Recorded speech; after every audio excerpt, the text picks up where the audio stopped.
Morning, Josh. Kumusta ang trabaho mo ngayon? Morning to you, Mara.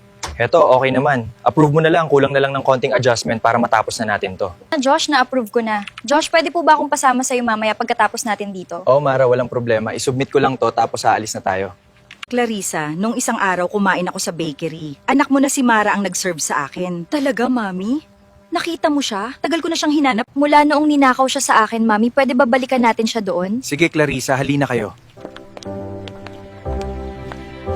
Magandang araw, ma'am. Andito pa ba nagtatrabaho si Mara? Mama niya kasi ako. Ay, ma'am, pasensya na po. Wala na po si Mara dito kasi natapos na po siya sa pag-aaral at isa na po siyang general na pulis. Josh, sa supermarket sa Cubao tayo pumunta. Naaalala ko doon nagtinda ang lola ko dati. Ikaw ang bahala, Mara. Basta nandito lang ako sa'yo palagi. Damayan kita sa mga plano mo. Alam mo, Josh, maalala ko nung bata pa ako, dito nagtinda ang lola ko. Okay lang yan, Mara. Yun ang dahulan na andito ka na sa katayuan mo ngayon.